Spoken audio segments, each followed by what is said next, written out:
Hello everyone. आज हम discuss करने वाले heat of reaction for biomass production process. Biomass production का मतलब होता है माइक्रो ऑर्गेनिज्म या सेल का ग्रोथ, जिसमें सबस्ट्रेट कन्वर्ट होकर न्यू सेलुलर मटेरियल बनाता है।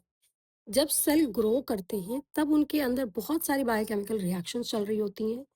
इन रिएक्शंस के दौरान एनर्जी भी रिलीज होती है और एनर्जी कंज्यूम भी होती है। जो एनर्जी रिलीज होती है उनका कुछ पार्ट सेल ग्रोथ के लिए यूज होता है और कुछ पार्ट हीट के फॉर्म में एनवायरनमेंट में रिलीज हो जाती है। इसी रिलीज हीट को हम हीट ऑफ रिएक्शन कहते हैं। सेल के अंदर जो बायोकेमिकल रिएक्शन होती है वो अलग अलग इंडिपेंडेंट रिएक्शंस नहीं होती हैं। ये सब रिएक्शन मेटाबॉलिक नेटवर्क का पार्ट होती है, जहाँ एक रिएक्शन का प्रोडक्ट दूसरी रिएक्शन का सबस्ट्रेट बन सकता है। इसी मेटाबॉलिक नेटवर्क में मेनली दो टाइप की रिएक्शंस होती हैं, जैसे कि catabolic reaction and anabolic reaction. Catabolic reaction में कॉम्प्लेक्स मॉलिक्यूल ब्रेकडाउन होते हैं, for example glucose breakdown and respiration. In reaction से एनर्जी रिलीज होती है। एनाबॉलिक रिएक्शन में सिंपल मॉलिक्यूल से कॉम्प्लेक्स मॉलिक्यूल बनाए जाते हैं, for example protein synthesis, DNA synthesis, biomass formation. In reaction को एनर्जी की जरूरत होती है। सेल मेटाबॉलिज्म का एक इम्पॉर्टेंट कॉन्सेप्ट होता है एनर्जी कपलिंग। कैटाबॉलिक और एनाबॉलिक रिएक्शन एक साथ ऑकर करती है। कैटाबॉलिक रिएक्शन से जो एनर्जी रिलीज होती है वो यूज होती है एनाबॉलिक रिएक्शन को ड्राइव करने के लिए। फॉर एग्जांपल ग्लूकोज ब्रेकडाउन से एनर्जी रिलीज होती है और वही एनर्जी प्रोटीन सिंथेसिस और सेल ग्रोथ में यूज होती है। सेल एनर्जी को काफ़ी एफिशिएंटली यूटिलाइज करते हैं, और लेकिन फिर भी कुछ एनर्जी हीट के फॉर्म में वेस्ट हो जाती है। इसी हीट को हम हीट ऑफ रिएक्शन कहते हैं। अब क्वेश्चन ये आता है कि सेल मेटाबॉलिज्म और ग्रोथ के दौरान कितनी हीट रिलीज होती है। इस हीट को एस्टिमेट करने के लिए कुछ इंपॉर्टेंट थर्मोडायनेमिक्स मेथड यूज किए जाते हैं। ये मेथड्स हमें हेल्प करते हैं बायो प्रोसेस के एनर्जी बैलेंस को कैलकुलेट करने में। कुछ इंपॉर्टेंट मेथड्स हैं, हम इसको आगे देखेंगे, जैसे कि thermodynamics of cell growth, heat of reaction with oxygen as electron acceptor, and heat of reaction for anaerobic conversions and mixed aerobic and anaerobic metabolism। अब हम देखते हैं thermodynamics of cell growth. Cell growth को एक overall reaction के form में represent किया जा सकता है, जैसे कि इक्वेशन आपको स्क्रीन पे दिख रहा होगा। इस इक्वेशन में लेफ्ट साइड में हमारे पास है सबस्ट्रेट, जैसे कि कार्बन सोर्स है, oxygen and nitrogen source. Right side में प्रोडक्ट होते हैं biomass, carbon dioxide and water. ये इक्वेशन बेसिकली सेल ग्रोथ का स्टोकियोमेट्रिक रिप्रेजेंटेशन है। ऑर्गेनिक कंपाउंड्स की एनर्जी कंटेंट को एक्सप्रेस करने के लिए एक एम्पेरिकल रिलेशन यूज होता है, जैसे कि delta H degree C equal to minus Q gamma into X C. इस इक्वेशन का मतलब है कि heat of combustion directly related होती है कंपाउंड के डिग्री ऑफ रिडक्शन से। मतलब कि जितना कंपाउंड ज़्यादा रिड्यूस स्टेट में होगा, उतनी ज़्यादा एनर्जी कंबस्शन के टाइम पे रिलीज करेगा। अब इस इक्वेशन के टर्म्स को समझते हैं। डेल्टा एच डिग्री सी ये रिप्रेजेंट करता है molar of heat of combustion. मतलब जब एक मोल कंपाउंड ऑक्सीजन के साथ कंप्लीटली बर्न होता है तो जितनी हीट रिलीज होती है। Next gamma.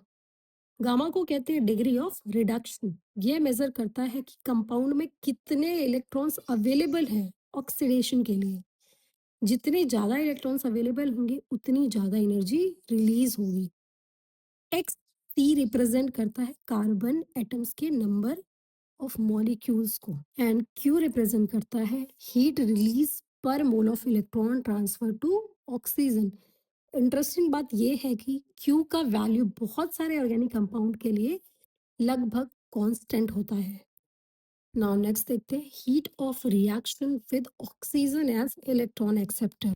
एरोबिक मेटाबॉलिज्म में ऑक्सीजन फाइनल इलेक्ट्रॉन एक्सेप्टर होता है। इसका मतलब है कि मेटाबॉलिक रिएक्शन में जो इलेक्ट्रॉन रिलीज होते हैं वो अल्टीमेटली ऑक्सीजन को ट्रांसफर होता है। हीट ऑफ कंबस्शन और डिग्री ऑफ रिडक्शन के बीच डायरेक्ट रिलेशन होता है, और degree of reduction directly related होता है ऑक्सीजन रिक्वायरमेंट से। यानी जितना कंपाउंड रिड्यूस होगा उतना ज़्यादा ऑक्सीजन चाहिए होगा, उसको कंप्लीटली ऑक्सीडाइज करने के लिए। रेस्पिरेशन प्रोसेस में मॉलिक्यूलर ऑक्सीजन 4 इलेक्ट्रॉन एक्सेप्ट करता है। इसलिए अगर 1 मोल ऑक्सीजन कंज्यूम हो रहा है रेस्पिरेशन में, तो 4 मोल इलेक्ट्रॉन ट्रांसफर होंगे। एक्सपेरिमेंटल स्टडीज से पता चलता है कि 1 मोल इलेक्ट्रॉन ट्रांसफर होने पर approx 115 kilo joule energy release होती है। अब अगर 1 मोल ऑक्सीजन कंज्यूम हो रहा है तो 4 ऑक्सीजन इलेक्ट्रॉन एक्सेप्ट करेगा, यानी कि ऑक्सीजन 4 इलेक्ट्रॉन को एक्सेप्ट करेगा। तो टोटल एनर्जी कितनी होगी? 4 × 115 इक्वल टू 460 किलो जूल। इसलिए फुली एरोबिक मेटाबॉलिज्म के लिए अप्रॉक्सीमेट हीट ऑफ रिएक्शन होती है। तो डेल्टा एच रिएक्शन होता है -460 किलो जूल पर मोल ऑक्सीजन कंज्यूम्ड हुआ। अब यहाँ पे माइनस जो साइन है वो शो करता है रिएक्शन एक्सोथर्मिक है, एंड अगर पॉजिटिव साइन होगा तो एंडोथर्मिक रिएक्शन होगा। नाउ नेक्स्ट देखते हैं heat of reaction with oxygen, not the principle of electron acceptor. Anaerobic metabolism में ऑक्सीजन इलेक्ट्रॉन एक्सेप्टर नहीं होता है। इस सिचुएशन में मेटाबॉलिक प्रोडक्ट डिफरेंट हो सकते हैं, जैसे कि ethanol, organic acids, gases etcetera. इसलिए हीट ऑफ रिएक्शन कैलकुलेट करने के लिए heat of combustion method use किया जाता है।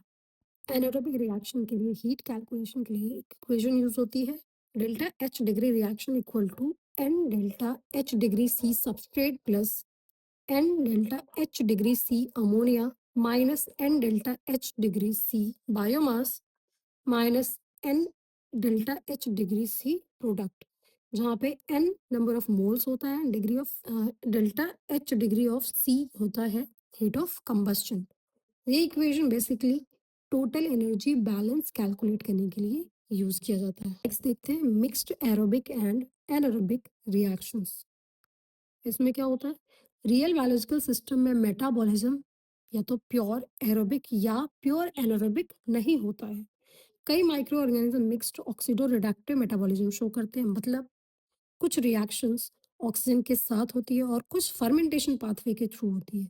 इसलिए रिएक्शन स्टोइकियोमेट्री में एरोबिक और एनारोबिक दोनों फीचर्स आते हैं। इसका एक क्लासिक एग्जांपल है ईस्ट कल्चर। नॉर्मल कंडीशन में ईस्ट ग्लूकोज को रेस्पिरेशन से ऑक्सीडाइज करता है, लेकिन कभी कभी प्रॉब्लम होती है। अगर सेल्स की मैक्सिमम रेस्पिरेटरी कैपेसिटी लिमिटेड हो तो सारा ग्लूकोज ऑक्सीडाइज नहीं हो पाता है। तब एक्स्ट्रा ग्लूकोज फर्मेंटेशन पाथवे में चला जाता है और रिजल्ट होता है एथेनॉल प्रोडक्शन। इस प्रोसेस को ओवरफ्लो मेटाबॉलिज्म भी कहते हैं। जब मेटाबॉलिज्म मिक्स्ड होता है तो simple aerobic equation heat of reaction को अंडर एस्टिमेट कर सकती है, क्योंकि कुछ मेटाबॉलिक एक्टिविटीज ऑक्सीजन कंजम्पशन से डायरेक्टली लिंक्ड नहीं होती है, फिर भी हीट प्रोड्यूस करती है। इस सिचुएशन में हीट कैलकुलेट करने के लिए heat of combustion based equation use करना बेटर होता है। तो इस लेक्चर को यहीं पे एंड करते हैं और होपफुली आपको समझ में आया हो। अगर कोई भी डाउट हो तो आप कमेंट कर सकते हैं।